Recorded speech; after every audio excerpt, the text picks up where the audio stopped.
Hello. देखिए आज से हम लोग 10th का साइंस पढ़ेंगे, ठीक है। और उसमें देखेंगे, पहले पढ़ने से पहले क्या देखना चाहिए, तो पढ़ने से पहले हम लोग को सिलेबस देखना चाहिए कि हम लोग को कौन कौन सा चीज़ पढ़ना है, ठीक है। मतलब कौन कौन सा चैप्टर हम लोग को पढ़ना होता है, ठीक है। तो देखिए पहले साइंस को 3 भाग में बांटा गया है। कौन कौन? तो physics, chemistry and biology. Okay, तो पहले देख लेते हैं कि हम लोग को फिजिक्स, केमिस्ट्री और बायोलॉजी में कौन कौन सा चैप्टर पढ़ना है, ठीक है।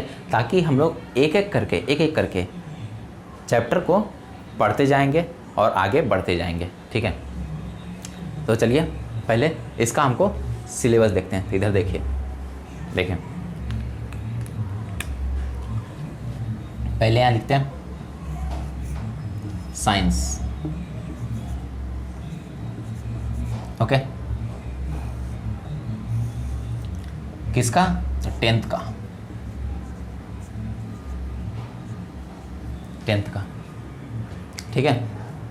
अब देखिए इसको कितना भाग में बांटा गया है, तो इसको 3 भाग में बांटा गया है, ठीक है। कौन कौन? तो फिजिक्स, केमिस्ट्री एंड बायोलॉजी। देखिए फिजिक्स, केमिस्ट्री एंड बायोलॉजी। पहले यहाँ लिखते हैं फिजिक्स, ठीक है। यहाँ 3 भागों में पहले बांट देते हैं।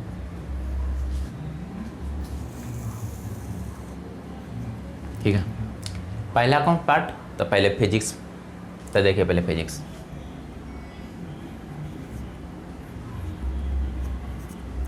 दूसरा तो दूसरा कौन? तो केमिस्ट्री। देखिए केमिस्ट्री लिखते हैं। तीसरा, तो तीसरा हम लोग को पढ़ना होता है बायोलॉजी, ठीक है। तो देखिए यहाँ बायोलॉजी लिख देते हैं, बायो, ठीक है। अब देखिए इन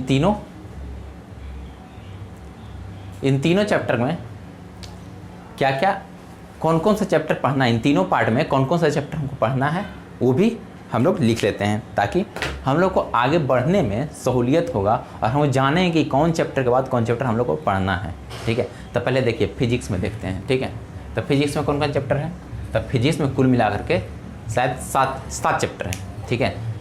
तो लिख लेते हैं सब चैप्टर का नाम। तो देखिए पहला कौन है?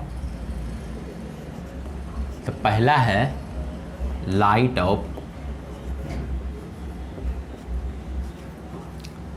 Reflection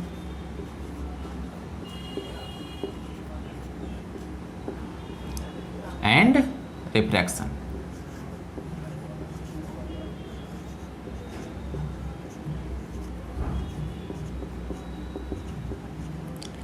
light of reflection and refraction, okay.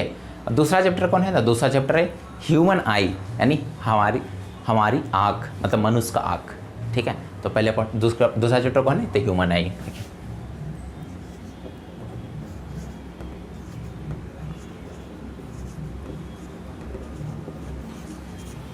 Human आई। अब देखिए तीसरा चैप्टर, तो तीसरा चैप्टर कौन होगा? तो इलेक्ट्रिसिटी। तीसरा चैप्टर करेंट इलेक्ट्रिसिटी, ठीक है। ये 11th में बहुत डिटेल से पढ़ना है, ठीक है। यहाँ तो बहुत फाउंडेशन लेवल का चीज़ है, ठीक है। मेन तो पढ़ना है 11th नहीं 12th में, 12 चैप्टर, ठीक है। देखिए तीसरा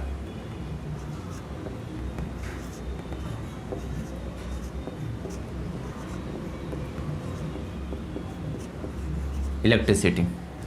चौथा कौन चैप्टर है? तो चौथा है मैग्नेटिक इफेक्ट ऑफ करेंट, ठीक है। देखिए चौथा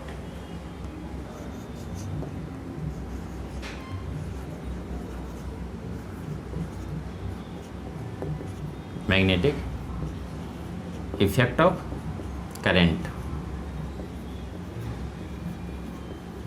मैग्नेटिक इफेक्ट ऑफ करेंट, ठीक है। अब देखिए आगे कौन चैप्टर पढ़ना है? तो सोर्स ऑफ एनर्जी, ठीक है। 5वां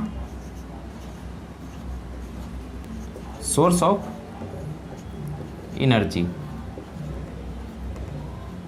ठीक है। अब देखिए सोर्स ऑफ एनर्जी। अब उसके बाद कौन चैप्टर पढ़ेंगे? तो उसके बाद पढ़ेंगे आवर इन्वायरमेंट, मतलब हमारे इन्वायरमेंट के बारे में जानेंगे, ठीक है। तो जो 5वां 6ठा चैप्टर है तो वह कौन है? तो सोर्स ऑफ एनर्जी है, ठीक है। सॉरी 5वां चैप्टर सोर्स ऑफ एनर्जी हो गया, तो 6ठा चैप्टर आवर इन्वायरमेंट।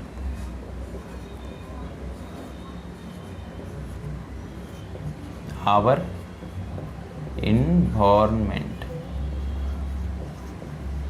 अब देखिए एक लास्ट चैप्टर, ठीक है, 7वां चैप्टर जो होगा वो फिजिक्स का लास्ट चैप्टर होगा। कौन होगा? Management of natural resources. मतलब हम नेचुरल रिसोर्सेस जो हमारे जो नेचर में एग्जिस्ट कर रहे हैं उसका मैनेजमेंट हम लोग कैसे करते हैं, ठीक है। तो पढ़ेंगे 7वां chapter management of natural resources. देखिए 7वां नंबर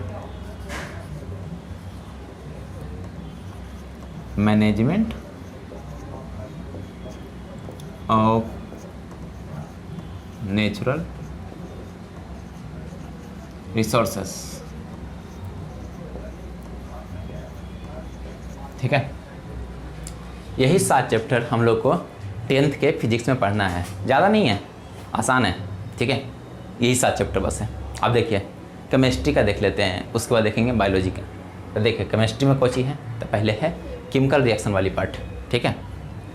तो देखिए पहला chapter chemical reaction and equation.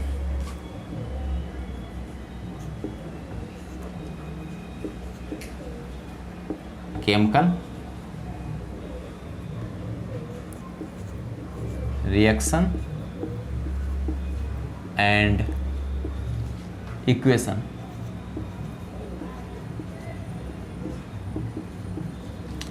दूसरा चैप्टर कौन है, तो दूसरा चैप्टर है एसिड बेस एंड साल्ट, ठीक है। तो देखिए दूसरा chapter acid base and salt, okay. ये दूसरा चैप्टर हो गया। और तीसरा चैप्टर कौन पढ़ेंगे, तीसरा चैप्टर होगा मेटल्स एंड नॉन मेटल्स। तीसरा चैप्टर यानी मेटल्स एंड नॉन मेटल्स पढ़ते हैं, ठीक है। तो देखिए तीसरा चैप्टर लिखते हैं मेटल्स एंड नॉन मेटल्स, ठीक है। तीसरा चैप्टर हम लोग को मेटल्स और नॉन मेटल्स पढ़ना है। चौथा चैप्टर है जो कार्बन एंड इट्स कंपाउंड, ठीक है। चौथा carbon and its compound,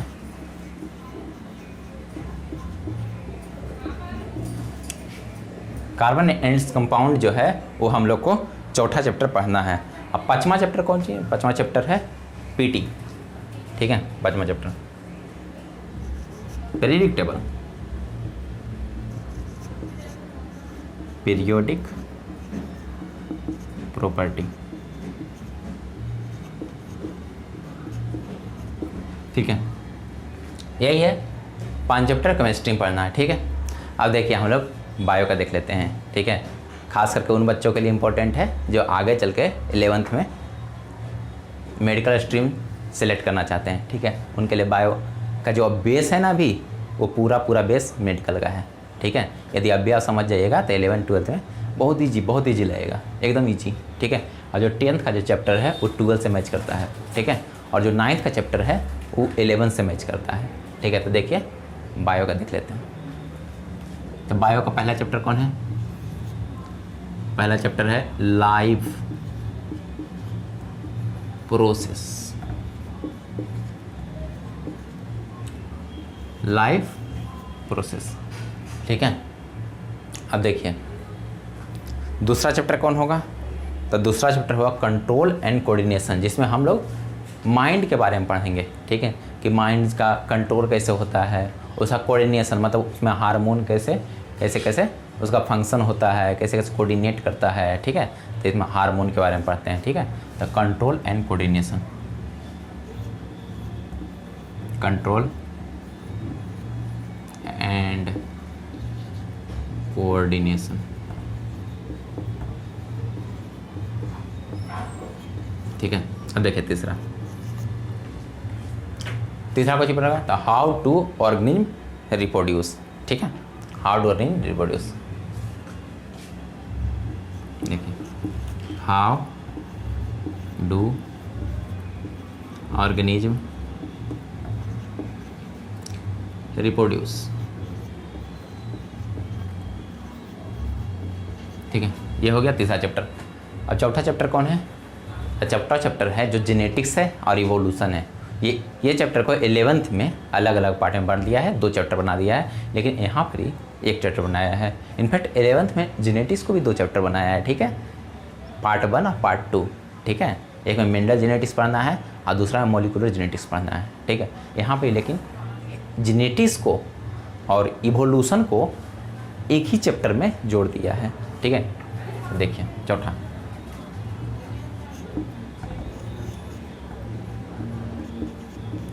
heredity and evolution, heredity and evolution, okay.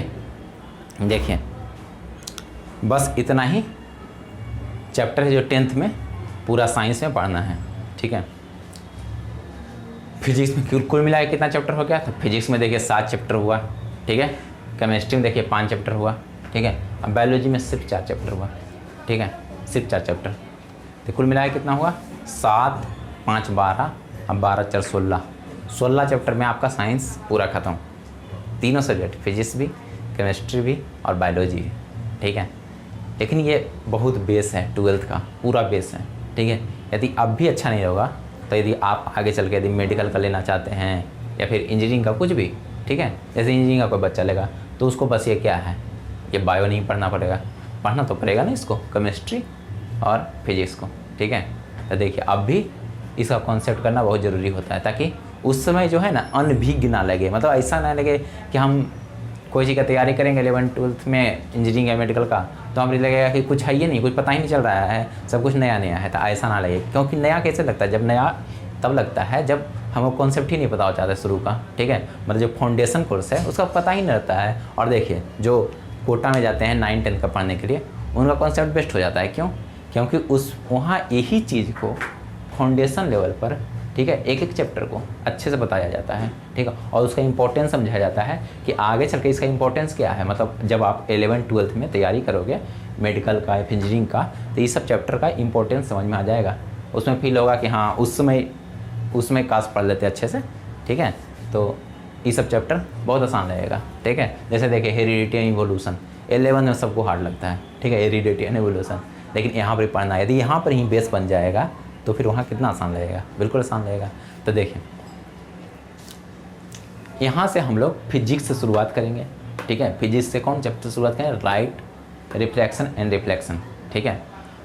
और उसके बाद जैसे देखिए सप्ताह में हर एक दिन एक वीडियो आएगा, ठीक है, हर एक दिन एक लेक्चर आ जाएगा हर एक दिन। तो उसमें दो दिन फिजिक्स का रहेगा, 2 दिन केमिस्ट्री का रहेगा और 2 दिन बायोलॉजी का रहेगा। और कौन कौन चैप्टर शुरुआत करेंगे पहले ये बताते हैं। तो फिजिक्स में शुरुआत करेंगे light of reflection and reflection, ठीक है।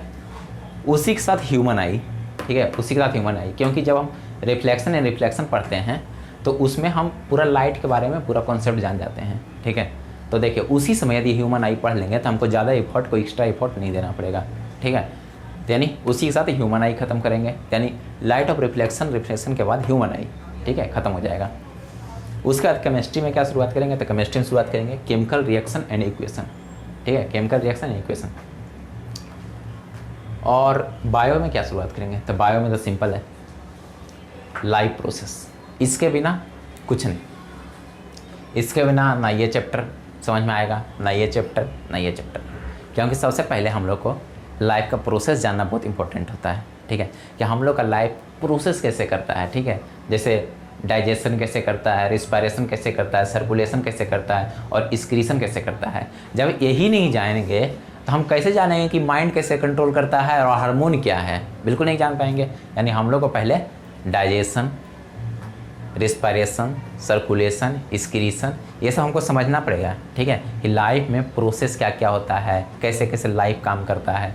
ये जो सब कुछ है वो हम पढ़ेंगे लाइफ प्रोसेस में, ठीक है। और यही चैप्टर में देखें डाइजेशन, रिस्पायरेशन, ठीक है, सर्कुलेशन, एक्सक्रीशन, ये चारों चैप्टर का मिक्स उसमें दे दिया लाइफ प्रोसेस में, ठीक है। और इसी चीज़ को 11th में क्या किया है कि अलग अलग चैप्टर बना दिया है, ठीक है, जिसको हम लोग अलग अलग वहाँ पढ़ना होता है, ओके। लेकिन यहाँ पर ही सब साथ में पढ़ेंगे। तो ये थोड़ा बड़ा चैप्टर है और बहुत इंपॉर्टेंट चैप्टर है। यदि यहाँ पर कॉन्सेप्ट क्लियर हो गया ना, तो 11th का जो बायो स्ट्रीम के बच्चे हैं उनका ह्यूमन फिजिक्स, ये समझिए कि यहीं पर ही लगभग तो 60% तो कन्फर्म हम बोल सकते हैं कि आप 11th का समझ जाइएगा, ठीक है। तो इसलिए बायो में लाइव प्रोसेस शुरुआत करेंगे, ठीक है। केमिस्ट्री में केमिकल रिएक्शन एंड इक्वेशन शुरुआत करेंगे, ठीक है। और फिजिक्स में तो light of reflection and reflection, ठीक है।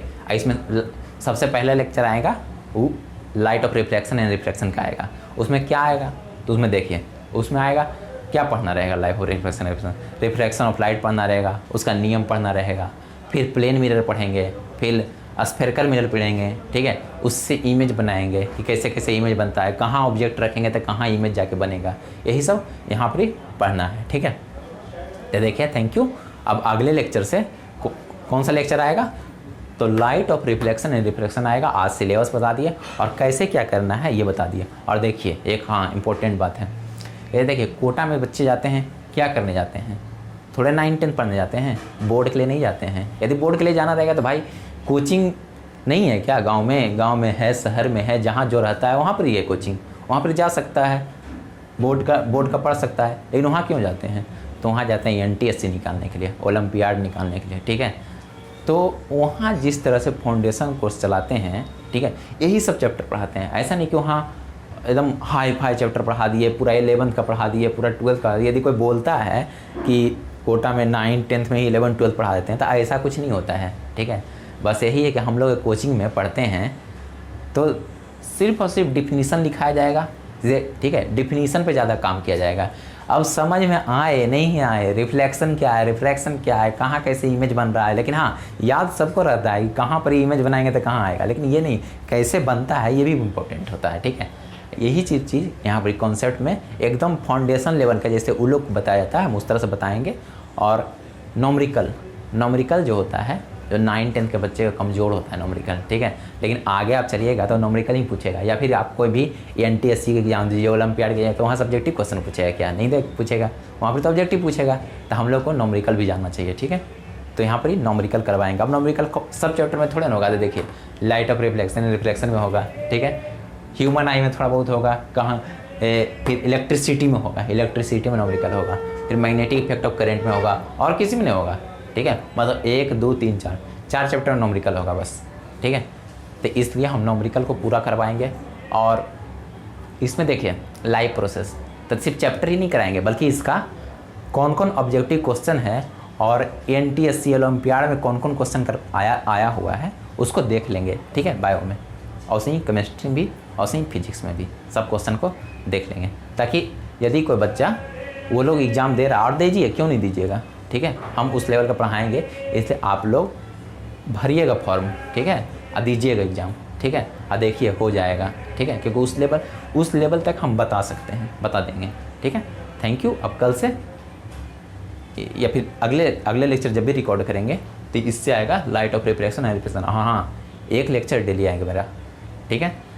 2 दिन फिजिक्स, 2 दिन केमिस्ट्री, 2 दिन बायोलॉजी। लेकिन सप्ताह में तो 7 दिन होते हैं, तो किसी दिन 3 दिन फिजिक्स आएगा, या फिर किसी वीक में 3 दिन बायो आएगा, ठीक है, इसी तरह आएगा। Okay, thank you.